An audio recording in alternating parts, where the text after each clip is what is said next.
qui est quand même au moulin de son travail. Nous avons vu, j'ai été dernièrement là-bas, j'ai vu des routes asphaltées.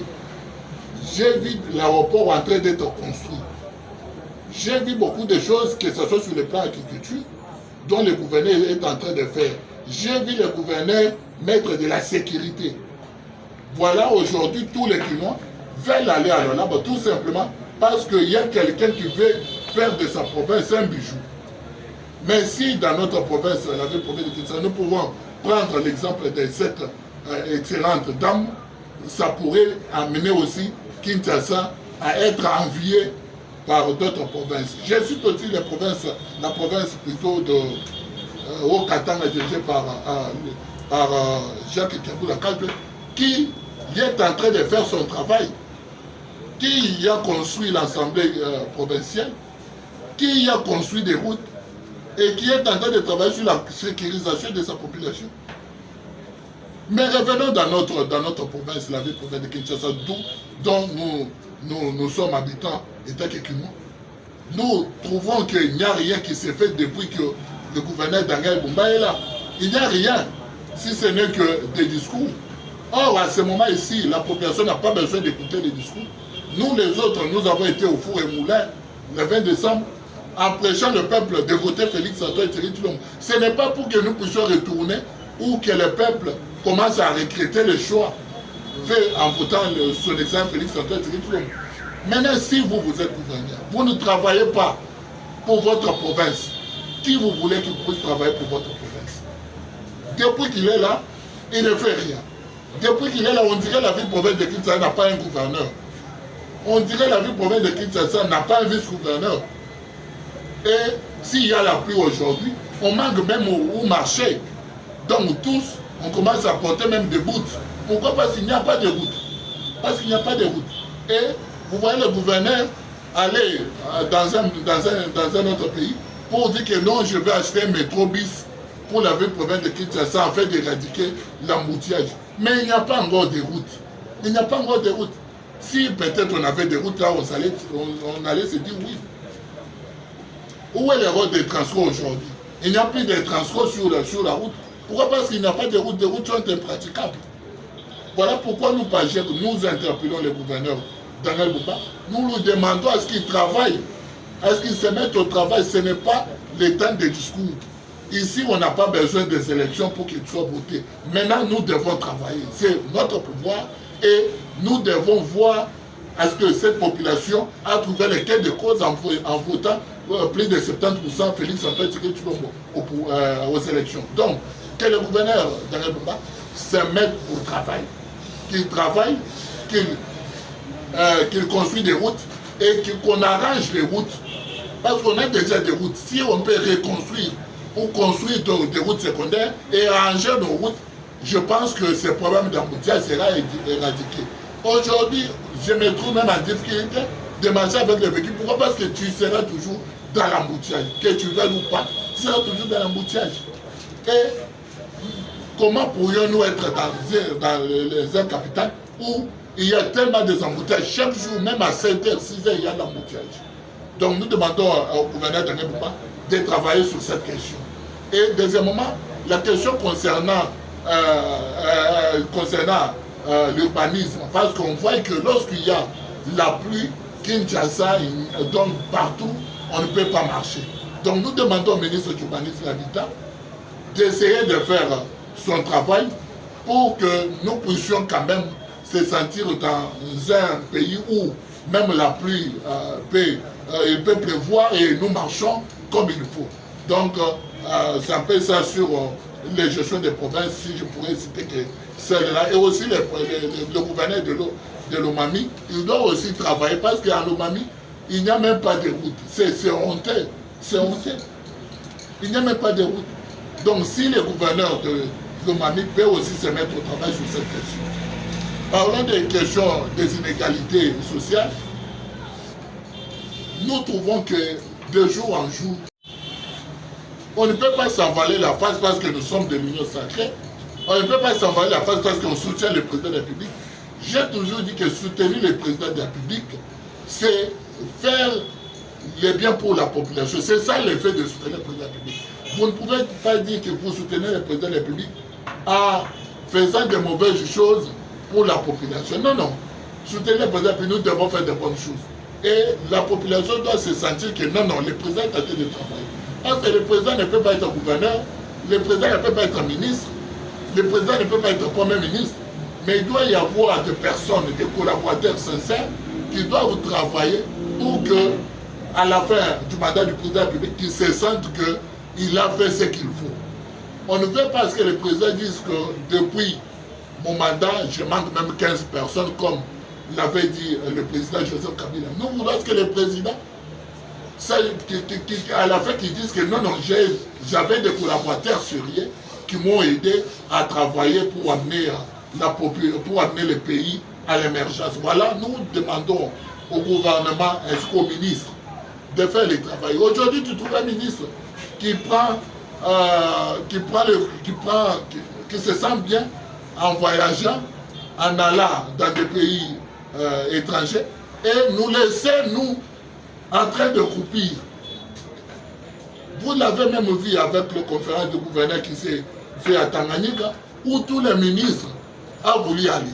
Et on a vu les photos, on dirait, c'est une photo de conseil des ministres. Et le président même en a profité pour faire le conseil des ministres là-bas à Tanganyika. Pourquoi? Parce que tous les ministres se trouvaient déjà à Tanganyika. Donc, à la place de travailler, ils sont allés à la conférence des gouverneurs.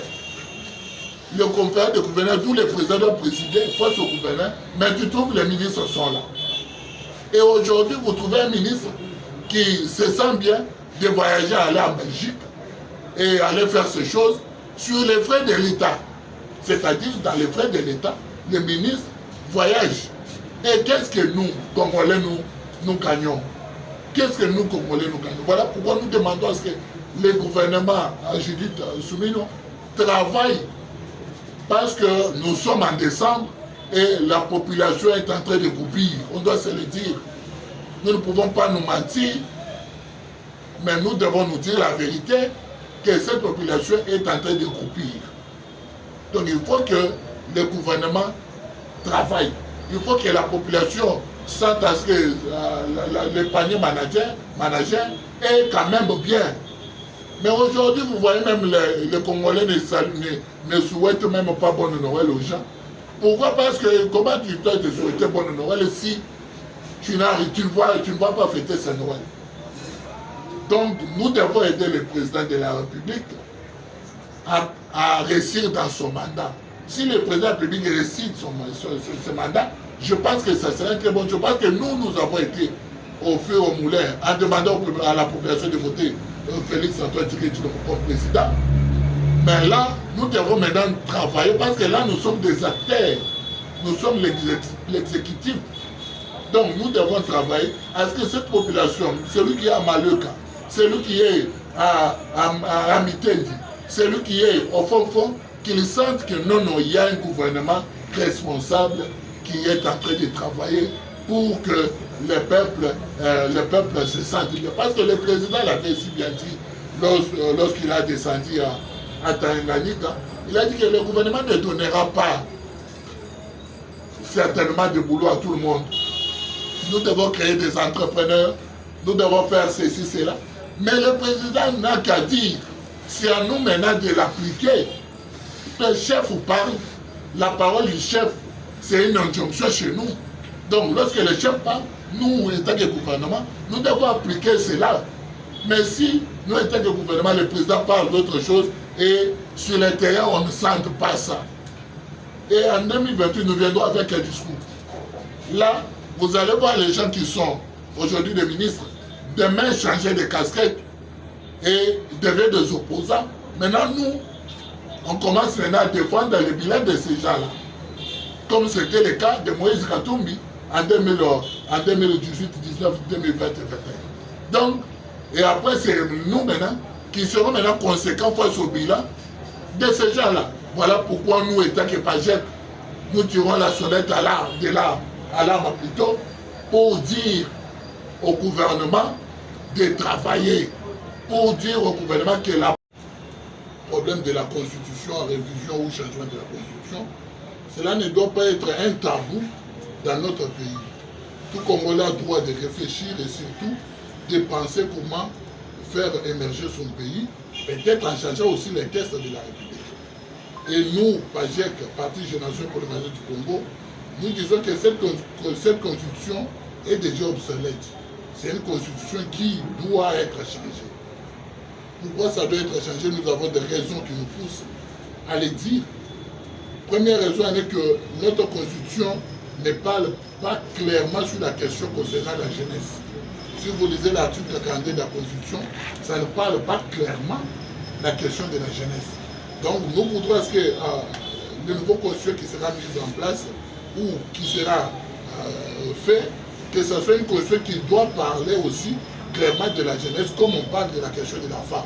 Parce qu'on sait que la jeunesse, que ce soit jeune homme ou jeune femme, on se sent marginalisé sur cette question et surtout, la Constitution ne nous donne pas tellement de béquilles pour que nous puissions émerger ou s'épanouir. Donc voilà pourquoi nous voudrons ce qu'on peut changer la Constitution. Deuxième raison, nous voudrons qu'on change la Constitution parce qu'on veut la suppression du Sénat. Les fameux Sénats ne nous aident pas.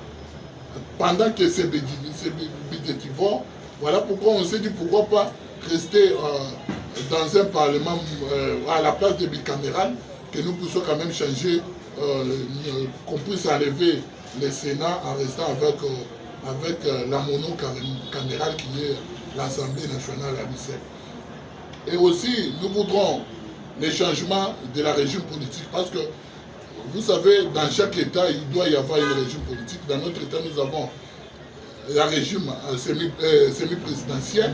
Nous voudrions à ce qu'on puisse retourner ou qu'on soit dans une régime présidentiel où le président, en même temps, est le président, le garant de la nation, ainsi que, en même temps, le président est le chef du gouvernement. Parce que aujourd'hui, on vote le président et après, le président nomme un premier ministre qui doit venir d'une majorité parlementaire. Au cas où le président n'a pas de majorité, le président est censé de faire la coalition avec les partis qu'il y a ou les regroupements qu'il y a une majorité. Nous n'oublions pas le cas de Ilunga Lukamba, qui autrefois, le président donnait des injonctions et lui, de ce côté, entendait des injonctions venant de Kinakati. Voilà pourquoi nous voudrons à ce que nous puissions rentrer dans le régime présidentiel ou que nous soyons dans le régime présidentiel comme c'est le cas des États-Unis ainsi que des autres États. Si on est dans un régime présidentiel, là le président sera le chef du gouvernement, c'est lui qui doit diriger la politique du gouvernement.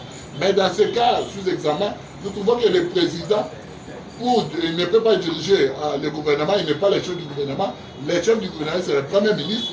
Et la politique du gouvernement est en concertation avec le président. Donc le président doit se concerter avec le Premier ministre afin que le Premier ministre mette sa politique au sein du gouvernement. Voilà pourquoi nous voudrions à ce que nous puissions changer la fameuse constitution pour que nous puissions faire entrer ces trois raisons que nous voyons comme des raisons importantes. Et aussi, les assemblées provinciales. Les assemblées provinciales sont, j'ai comme l'impression que les assemblées provinciales sont inutiles dans notre pays. Ils n'apportent rien si ce n'est que mettre de l'embrouillement au gouverneur. Donc nous avons des assemblées provinciales qui ne font rien. On est dans la ville provinciale de Kinshasa, il n'y a pas de route, il n'y a rien qui s'est fait. Mais vous trouvez les assemblées provinciales en train de siéger chaque jour. Donc nous ne voyons pas l'utilité des assemblées provinciales. Voilà pourquoi nous voudrons à ce que cela soit aussi changé.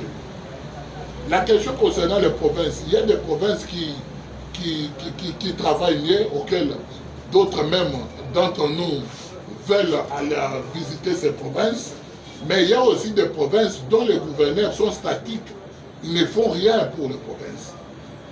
Nous pourrions citer les provinces de Lualaba, les provinces du régime, est-ce que les institutions politiques, à ce moment-là, on touche l'article 220.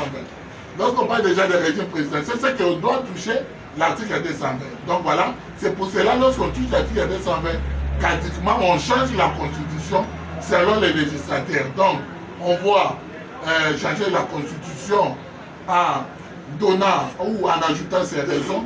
Et le PAGEC rappelle que le PAGEC, s'il faut donner son expérience, étant que partie des jeunes, nous allons donner notre expertise pour la construction ou la faisabilité de la nouvelle construction.